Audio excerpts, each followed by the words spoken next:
Hi കഴിഞ്ഞ വീഡിയോയിൽ നമ്മളൊരു ഡിസ്ക്രീറ്റ് റാൻഡം വേരിയബിളിന്റെ എക്സ്പെക്ടേഷൻ അല്ലെങ്കിൽ മീനിനെ കുറിച്ചിട്ടാണ് പഠിച്ചത്. ഈ വീഡിയോയിൽ നമ്മൾ പഠിക്കാനായിട്ട് പോകുന്നത് ഒരു ഡിസ്ക്രീറ്റ് റാൻഡം വേരിയബിളിന്റെ വേരിയൻസ് എന്താണെന്നാണ്. അപ്പോൾ ഇവിടെ നോക്കിക്കേ, the expected value of X tells us the average outcome. അപ്പോൾ നമ്മൾ പറഞ്ഞിരുന്നു മീൻ അല്ലെങ്കിൽ എക്സ്പെക്ടേഷൻ എന്ന് പറഞ്ഞാൽ അവിടെ നമുക്ക് കിട്ടുന്നത് എന്താണ്? ആവറേജ് വാല്യൂ ആണ്, എക്സിന്റെ ആവറേജ് വാല്യൂ ആണ് കിട്ടുന്നത്. Now, what if we want to know how much the values of x deviate from the mean? അതായത് എക്സ് എന്ന റാൻഡം വേരിയബിൾ കുറെ വാല്യൂസ് എടുക്കുമല്ലോ, x1 x2 എന്ന് പറഞ്ഞിട്ട് കുറച്ച് വാല്യൂസ് എടുക്കും.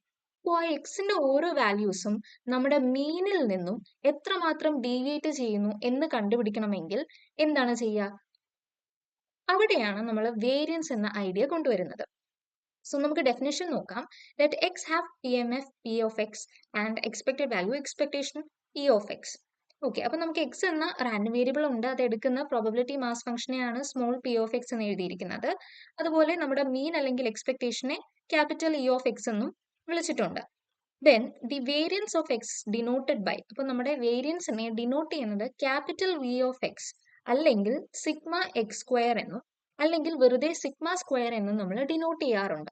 നമ്മൾ അതിന്റെ ഫോർമുല നോക്കിക്ക് എങ്ങനെയാണ് നമുക്ക് വേരിയൻസ് കണ്ടുപിടിക്കാനായിട്ട് പറ്റുന്നത്? E of x minus E of x the whole square. ഈ സെയിം ഫോർമുല തന്നെയാണ് നമ്മൾ അതിനെ എക്സ്പാൻഡ് ഒക്കെ ചെയ്ത് കിട്ടുമ്പോഴേക്കും നമുക്ക് ഇങ്ങനെ സിംപ്ലിഫൈ ചെയ്ത് ഇങ്ങനെ എഴുതാനായിട്ട് പറ്റും. E of X square minus expectation of x the whole square എന്ന് എഴുതാനായിട്ട് പറ്റും. അപ്പോ ഈ ഇ ഓഫ് എക്സ് സ്ക്വയർ എന്ന് പറയുന്നത് എന്താ? ഇ ഓഫ് എക്സ് സ്ക്വയർ ഇതെന്ന് പറയുന്നത് എന്താ? നമ്മൾ പഠിച്ചു, കഴിഞ്ഞ വീഡിയോയിൽ നമ്മൾ കണ്ടായിരുന്നു ഒരു ഫംഗ്ഷന്റെ കറസ്പോണ്ടിങ് ആയിട്ടുള്ള എക്സ്പെക്ടേഷൻ എങ്ങനെ കണ്ടുപിടിക്കാം എന്ന് നമ്മൾ നോക്കിയിരുന്നു. സോ എക്സ് സ്ക്വയർ എന്ന് പറയുന്നത് എന്താണ്? എക്സിലുള്ള ഒരു ഫംഗ്ഷൻ ആണ്. അപ്പൊ എക്സ്പെക്ടേഷൻ ഓഫ് എക്സ് സ്ക്വയറിനെ കണ്ടുപിടിക്കാൻ നമുക്ക് എന്ത് ചെയ്താൽ മതി? ഫോർമുല യൂസ് ചെയ്യുമ്പോൾ summation X square into P of X ചെയ്താൽ മതി. അത്രേ ഉള്ളൂ ഡിഫറൻസ് എന്ന് പറയുന്നത്.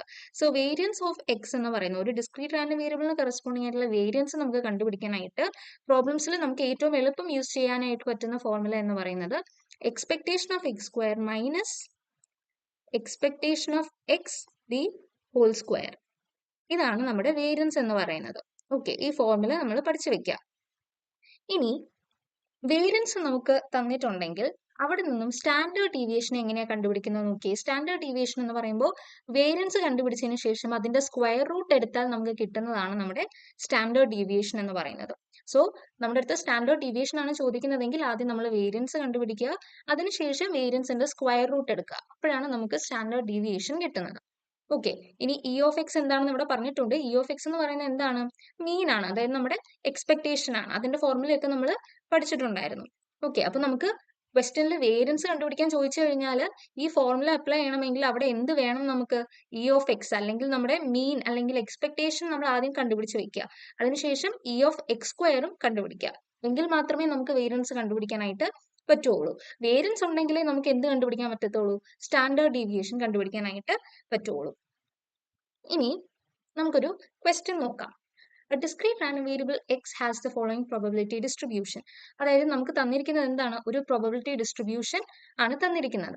അപ്പോൾ എക്സ് എന്ന റാൻഡം വേരിയബിൾ എടുക്കുന്ന വാല്യൂസ് ഇവിടെ തന്നിട്ടുണ്ട്. 0 തൊട്ട് 3 വരെയാണ് എടുക്കുന്നത്.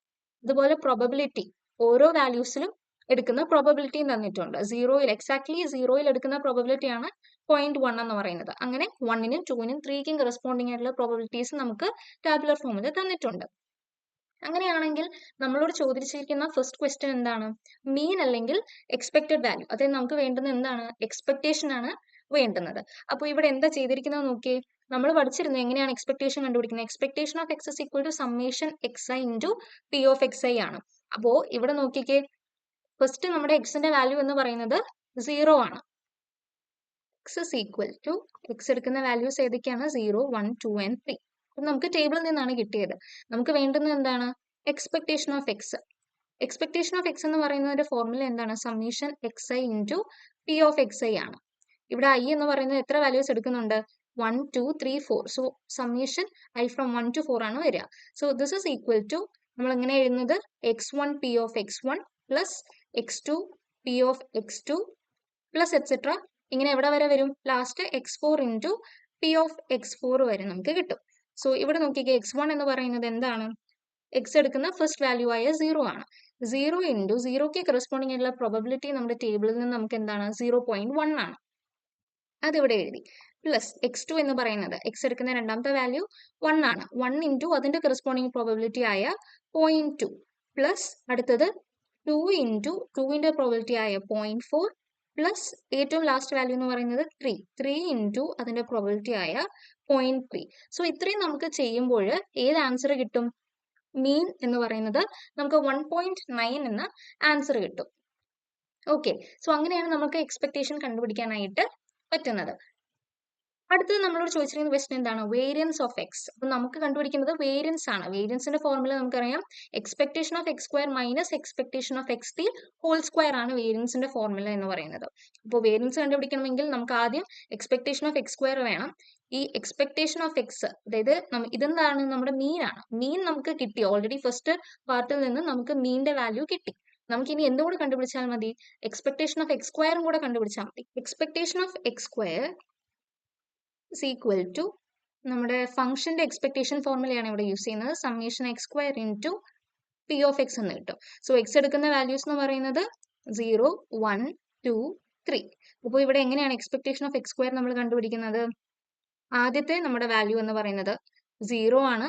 0 സ്ക്വയർ ഇൻറ്റു 0യുടെ പ്രോബബിലിറ്റി ആയ 0.1 പ്ലസ് അടുത്ത വാല്യൂ എന്ന് പറയുന്നത് 1 ആണ്. സോ 1 സ്ക്വയർ ഇൻറ്റു അതിന്റെ പ്രോബബിലിറ്റി ആയ 0.2 പ്ലസ് 2 സ്ക്വയർ ഇൻറ്റു അതിന്റെ probability 0.4 plus last value 3 square into 0.3. ഇങ്ങനെയാണ് നമുക്ക് കിട്ടുന്നത്. സോ ഇതെല്ലാം കൂടി ആഡ് ചെയ്യുമ്പോൾ നമുക്ക് എക്സ്പെക്ടേഷൻ ഓഫ് എക്സ് സ്ക്വയർ എന്ന് പറയുന്നത് 4.5 എന്ന് നമുക്ക് കിട്ടും. അപ്പൊ എക്സ്പെക്ടേഷൻ ഓഫ് എക്സ് സ്ക്വയറും കിട്ടി, അതുപോലെ expectation of x the whole square എങ്ങനെയാണ് കണ്ടുപിടിക്കുക? നമുക്കറിയാം എക്സ്പെക്ടേഷൻ ഓഫ് എക്സ് ആണ് നമ്മുടെ മീൻ. അത് നമ്മൾ ആദ്യം കണ്ടുപിടിച്ചു 1.9 ആണെന്ന്. And expectation of X square എന്ന് പറയുന്നത് ഇപ്പൊ നമ്മൾ കണ്ടുപിടിച്ചു 4.5 ആണെന്ന്. അപ്പൊ നമുക്ക് വേരിയൻസ് ഓഫ് എക്സ് കണ്ടുപിടിക്കാൻ എന്താ വേണ്ടുന്നത്? ഫോർമുല എന്ന് പറയുന്നത് expectation of X square minus expectation of X the whole square ആണ്. So expectation of X square എന്ന് പറയുന്നത് എന്തായിരുന്നു? 4.5 മൈനസ് എക്സ്പെക്ടേഷൻ ഓഫ് എക്സ് നമ്മൾ കണ്ടുപിടിച്ചു എന്താണ്? 1.9 ആണ്. 1.9നെ സ്ക്വയറും കൂടി ചെയ്യാം. സോ ഇവിടെ നമുക്ക് എന്ത് ആൻസർ കിട്ടും? 0.89 എന്ന് സോൾവ് ചെയ്ത് കഴിയുമ്പോൾ കിട്ടും. ഇങ്ങനെയാണ് നമ്മൾ വേരിയൻസ് കണ്ടുപിടിക്കുന്നത്. ഇനി ഒരു ഫോർമുല ഇവിടെ ഉണ്ട്, വേരിയൻസ് ഓഫ് ലീനിയർ ഫംഗ്ഷൻ. നമ്മൾ പറഞ്ഞു ax പ്ലസ് ബി ഫോമിലുള്ള ഫംഗ്ഷൻസിനെയാണ് ലീനിയർ ഫംഗ്ഷൻ എന്ന് പറയുന്നത്. സോ അങ്ങനെയുള്ള ഫംഗ്ഷൻസിന്റെ വേരിയൻസ് കണ്ടുപിടിക്കാൻ ചോദിച്ചു കഴിഞ്ഞാൽ നമുക്കൊരു ഫോർമുല ഉണ്ട്, variance of ax plus B is equal to A square into variance of x. ഈ എയും ബിയും എന്ന് പറയുന്നത് കോൺസ്റ്റൻസ് ആണ്. സോ വേരിയൻസ് ഓഫ് ബി എന്ന് പറയുന്നത് അതിന് വലിയ പ്രത്യേകത ഒന്നും ഇല്ല. അത് എന്താണ്? കോൺസ്റ്റൻസ് എന്ന് പറയുന്നത് വേരിയൻസിനെ അഫക്റ്റ് ചെയ്യുന്നില്ല. അപ്പോൾ വേരിയൻസ് ഓഫ് എ എക്സ് മാത്രം നമ്മൾ കൺസിഡർ ചെയ്താൽ മതി. അതെങ്ങനെയാണ് കണ്ടുപിടിക്കുന്നതെന്ന് ചോദിച്ചാൽ കോൺസ്റ്റന്റിനെ സ്ക്വയർ ചെയ്ത് നമ്മൾ പുറത്ത് എഴുതി എ സ്ക്വയർ എന്ന്. അതിനുശേഷം വേരിയൻസ് ഓഫ് എക്സ് എഴുതിയാൽ മതി. So variance of X plus B is equal to A square into variance of X എന്ന് നമുക്ക് കിട്ടും. അപ്പൊ അത് വെച്ചിട്ടുള്ള ക്വസ്റ്റ്യൻസ് നമുക്ക് ചോദിക്കാനായിട്ട് ചാൻസ് ഉണ്ട്. അപ്പൊ ഇവിടെ ഒരു എക്സാമ്പിൾ ക്വസ്റ്റ്യൻ ഞാൻ കൊടുത്തിട്ടുണ്ട്. If variance of X is equal to 4 find V of 3x plus 5. അപ്പോൾ ഇവിടെ നോക്കിയ V X variance of X എന്ന് പറയുന്നത് നമുക്ക് തന്നിട്ടുണ്ട് 4 ആണെന്ന്. നമുക്ക് വേണ്ടുന്നത് എന്താ? Variance of 3x plus 5. അപ്പൊ ഇത് കണ്ടാൽ നമുക്ക് മനസ്സിലാവും ഇത് ഏത് ഫോം ആണ്? ax പ്ലസ് ബി ഫോം ആണ്. അപ്പൊ ഇതൊരു ലീനിയർ ഫംഗ്ഷൻ ആണ്. അതുകൊണ്ട് തന്നെ നമ്മൾ ഏത് ഫോർമുല അപ്ലൈ ചെയ്താൽ മതി? ഇപ്പൊ നമ്മൾ കണ്ട A square into V X എന്നുള്ള ഫോർമുല അപ്ലൈ ചെയ്താൽ മതി. സോ ഇവിടുത്തെ എ എന്ന് പറയുന്നത് 3 ആണ്, ബി എന്ന് പറയുന്നത് 5 ആണ്. സോ ഇവിടെ എന്ത് വരും? ആൻസർ എന്ന് പറയുന്നത് A square into V of X, അതായത് 3 square into variance of X എന്നാണ് നമുക്ക് കിട്ടുന്നത്. അപ്പൊ നമുക്കറിയാം വേരിയൻസ് ഓഫ് എക്സ് എന്ന് പറയുന്നതിന്റെ വാല്യൂ നമുക്ക് ഇവിടെ 4 എന്ന് കിട്ടി. സോ ഈ ആൻസർ എന്താണ് വരുന്നത്? 9 into 4 which is equal to 36 എന്നാണ് നമുക്ക് ആൻസർ കിട്ടുന്നത്. ഓക്കെ, ഇനി നമ്മൾ വളരെ ഇമ്പോർട്ടന്റ് ആയിട്ടുള്ള ഒരു പോർഷനിലേക്കാണ് വരുന്നത്, binomial random variable and it's distribution. അപ്പൊ ബൈനോമിയൽ ഡിസ്ട്രിബ്യൂഷനെ പറ്റിയിട്ടാണ് നമ്മൾ പഠിക്കാനായിട്ട് പോകുന്നത്. അപ്പോൾ നമുക്കറിയാം എന്താണ് ഒരു ബെർണൌളി എക്സ്പെരിമെന്റ്. നമ്മൾ പറഞ്ഞ ഒരു എക്സ്പെരിമെന്റ് നടത്തുമ്പോൾ അവിടെ രണ്ട് ഔട്ട്കംസേ നമുക്ക് കിട്ടുന്നുള്ളൂ, ഒന്നുകിൽ സക്സസ് അല്ലെങ്കിൽ ഫെയിലിയർ. അങ്ങനെയുള്ള എക്സ്പെരിമെന്റ്സിനെയായിരുന്നു നമ്മൾ ബെർണൌളി എക്സ്പെരിമെന്റ് എന്ന് പറഞ്ഞിരുന്നത്. അവിടുത്തെ ഏറ്റവും സിമ്പിൾ ആയിട്ട് നമ്മൾ പറയുന്ന എക്സാമ്പിൾ ആണ് ഒരു എന്താണ് കോയിനെ ടോസ് ചെയ്യുന്ന എക്സാമ്പിൾ എന്ന് പറയുന്നത്. അപ്പോൾ now what if we perform the same experiment multiple times? അതായത് ഞാൻ ഈ കോയിനെ ടോസ് ചെയ്യുന്നത് തന്നെ ഒറ്റ തവണയല്ല, ഒന്നിൽ കൂടുതൽ തവണ ഞാൻ ഈ പ്രോസസ്സ് റിപ്പീറ്റ് ചെയ്യാമെന്ന് വിചാരിക്കാം. അപ്പോൾ ആ കേസിൽ എനിക്ക് എന്തറിയണം? I want to know how many times we get a success. അപ്പോൾ ഞാൻ കോയിൻ ടോസ് ചെയ്യുന്നു, എത്ര വട്ടം, ഒന്നിൽ കൂടുതൽ തവണ ഞാൻ ഈ ബെർണൗലി എക്സ്പെരിമെന്റ് നടത്തുകയാണ്. സോ അത്രയും എക്സ്പെരിമെന്റ്സിൽ എത്ര തവണ എനിക്ക് സക്സസ് കിട്ടുന്നുണ്ട് എന്നറിയാം. അതുപോലെ തന്നെ how can we describe the probability of getting 0, 1, 2 etcetera successes. അപ്പം ആ n ടൈംസ് ഞാൻ ആ എക്സ്പെരിമെന്റ് റിപ്പീറ്റ് ചെയ്യുമ്പോൾ അവിടെ എനിക്ക് ഒരു സക്സസ് അല്ലെങ്കിൽ രണ്ട് സക്സസ് കിട്ടാനുള്ള പ്രോബബിലിറ്റി ഒക്കെ എങ്ങനെയാണ് ഡിസ്ക്രൈബ് ചെയ്യാനായിട്ട് പറ്റുക? സോ ഈ കേസിലാണ് നമ്മൾ ബൈനോമിയൽ റാൻഡം വേരിയബിൾ എന്ന ഐഡിയ കൊണ്ടുവരുന്നത്. ഇപ്പോൾ ബൈനോമിയൽ റാൻഡം വേരിയബിൾ എന്ന് പറയുന്നത് എന്താണ്? It counts the number of successes in n independent Bernoulli trials. അതായത് നമ്മൾ ബെർണൗലി എക്സ്പെരിമെന്റ്സിനെ n ടൈംസ് നമ്മൾ റിപ്പീറ്റ് ചെയ്യുമ്പോൾ അവിടെ നമുക്ക് എത്ര നമ്പർ ഓഫ് സക്സസസ് കിട്ടുന്നു എന്നുള്ളതാണ് ബൈനോമിയൽ റാൻഡം വേരിയബിൾ എന്നതുകൊണ്ട് ഉദ്ദേശിക്കുന്നത്.